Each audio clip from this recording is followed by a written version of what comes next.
Very good afternoon, everyone. How are you all? So, welcome back to Management Mantra by Dr. Barkha Gupta. तो paper one की preparation हमारी जो है कई बच्चे कह रहे थे कि मैम पेपर वन को भी रेगुलर बेसिस पर कराइए जैसे आप पेपर टू की प्रिपरेशन कराते हैं। तो उसी के चलते पेपर वन को भी हमने थोड़ा सा स्टार्ट किया हुआ है। बीच बीच में मैंने पेपर वन की क्लासेस ली हुई हैं और अभी मैंने एक नया कंसेप्ट किया है क्योंकि फुल कोर्स इस समय कराना तो पॉसिबल नहीं है, आप भी जानते हो। तो इसलिए हमने एक नया कंसेप्ट लेकर आए कि मैं आप लोगों को कुछ कंसेप्ट जो हैं उन कंसेप्ट को बताऊंगी मैं। और ये जो कंसेप्ट है तो ये जो कंसेप्ट है आपके जैसे मैंने डे वाइज यहाँ पर लेना शुरू किया हुआ है कि हम यहाँ पर वन डे वन कंसेप्ट को क्लियर करेंगे जो आपके पेपर वन के किसी भी कंसेप्ट को लेकर हो सकता है। ठीक है, तो आज जैसे मैं यहाँ पर जो कंसेप्ट लेकर आई हूँ दैट इज दी शोध गंगा, शोध गंगोत्री और ई शोध सिंधु को लेकर है। हिंदी इंग्लिश दोनों ही लैंग्वेज में आपको ये जो है अवेलेबल रहेगा वीडियो। और ये हमारा जो है डे वन कॉन्सेप्ट जो है इसको हम यहाँ पर स्टार्ट कर रहे हैं। तो शोध गंगा, शोध गंगोत्री और ई शोध सिंधु ये क्या होते हैं, इनका यूज कहाँ किया जाता है, इसके बारे में आज हम थोड़ा सा डिस्कस करने वाले हैं। ठीक है, बहुत ही इंपॉर्टेंट टॉपिक है गाइज, इसे ध्यान से देखिएगा। तो गाइज फर्स्ट ऑफ ऑल मैं आप लोगों को एक इन्फॉर्मेशन देना चाहती हूँ। IFAS ये ऑर्गेनाइजेशन है जो कि आपको NDUGC नेट की प्रिपरेशन कराती है।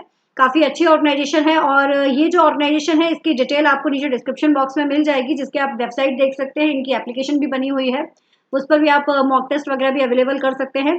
तो अभी इन्होंने बिल्कुल फ्लैट 50% का ऑफ इन्होंने यहाँ पर दिया हुआ है।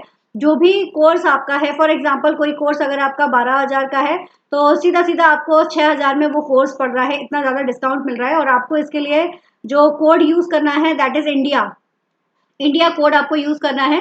और ये सिर्फ और सिर्फ 15 अगस्त तक के लिए अवेलेबल है। ये जो ऑफर मिल रहा है फ्लैट 50% का, ये सिर्फ 15 अगस्त तक के लिए अवेलेबल है क्योंकि इंडिपेंडेंस डे का ये ऑफर है आपका। तो अगर आप लोग इसका फायदा उठाना चाहते हो तो जल्दी से इसको एनरोल कर लो, एक बार वेबसाइट विजिट करो, आपको सारी इन्फॉर्मेशन मिल जाएंगी इसके रिगार्डिंग। ठीक है, तो वो आप लोग देख सकते हैं। तो चलिए शुरू करते हैं हमारा शोध गंगा, शोध गंगोत्री और शोध सिंधु के बारे में। उसके पहले सबसे ज्यादा इंपॉर्टेंट है आपको इसके बारे में इंफॉर्मेशन होना, क्योंकि इसके रिगार्डिंग भी बहुत क्वेश्चन पूछे जाते हैं। तो ये होता क्या है, दैट इज दी, इसको बोलते क्या है, सबसे पहले तो यही जरूरी है। तो इसको कहते हैं इंफ लिफ नेट। ठीक है, इंफ लिफ नेट।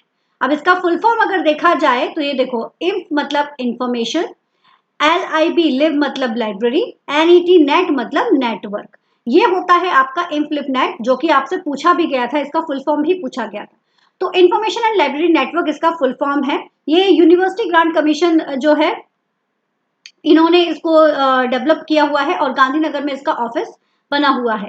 ठीक है, ये एक तरह से क्या करता है ना कि ये एक मेजर नेशनल प्रोग्राम होता है जो UGC के थ्रू इनिशिएट किया गया था मार्च 1991 में। कब किया गया है, मार्च 1991 में किया गया है with headquarter at the Gujarat university campus Ahmedabad. Okay, now initially started as a project under the IUCAA. It became the Independent Inter-University Center in June 1996. जून 1996 में एक इंडिपेंडेंट सेंटर आपका बन चुका है इनफ्लिप नेट।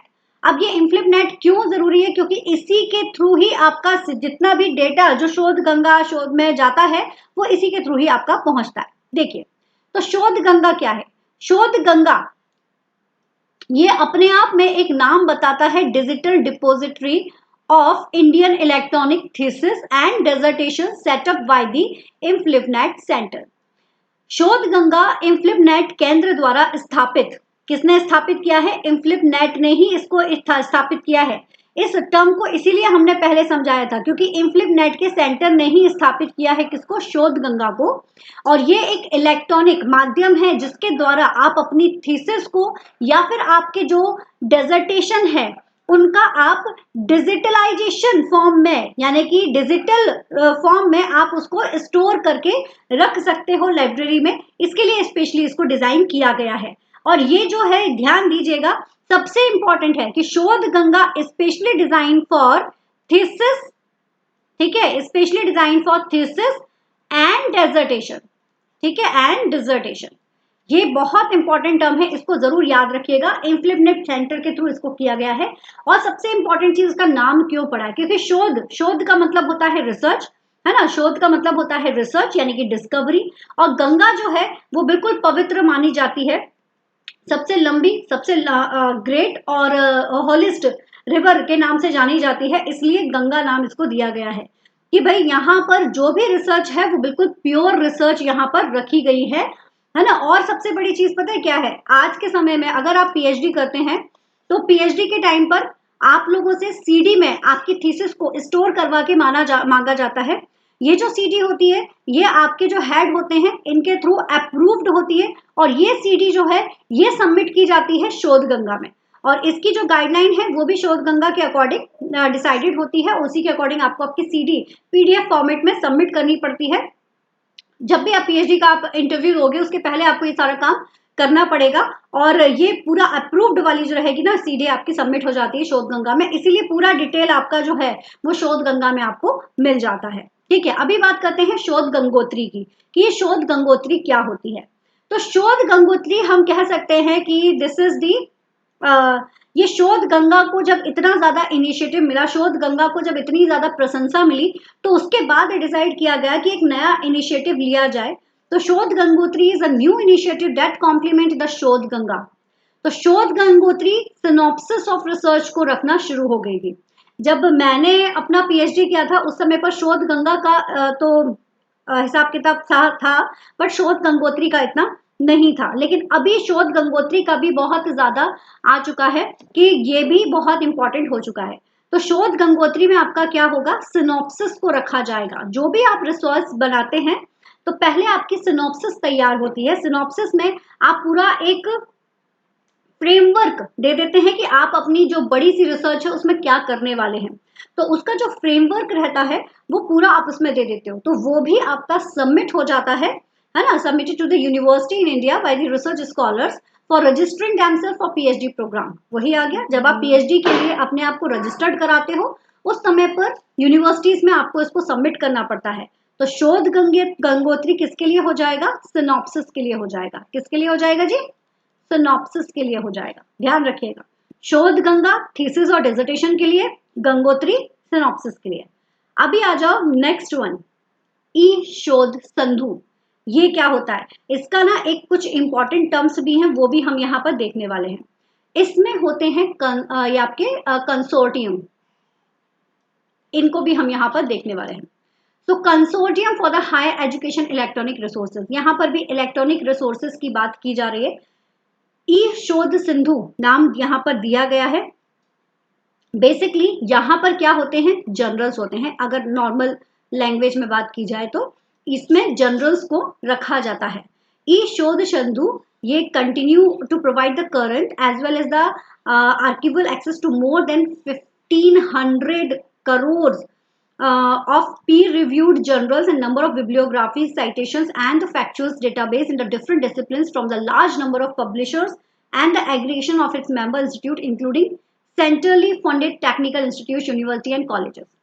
कहने का तात्पर्य है कि जितने भी आपके टेक्निकल इंस्टीट्यूट, यूनिवर्सिटीज, कॉलेज, इन सब में जो भी आपके पब्लिशर्स हैं जो पब्लिश कर रहे हैं अपने जर्नल्स को, उन सबके जर्नल्स लगभग 15,000 करोड़ से ज्यादा जर्नल जो हैं, 15,000 से ज्यादा जर्नल्स जो हैं वो यहाँ पर आपके कोर जर्नल्स जो हैं वो यहाँ पर आपके मौजूद है। करोड़ नहीं, सॉरी, कोर जर्नल्स जो है वो आपके यहाँ पर मौजूद हैं, है ना, जिनमें आपका बिब्लियोग्राफी, साइटेशंस और अलग अलग के हिसाब से अलग अलग बने हुए हैं यहाँ पर साइट्स, और वहां पर आपको यहाँ पर ई शोध सिंधु में सारा आपका डेटा जो रहता है वो मौजूद रहता है रिगार्डिंग दी जर्नल्स।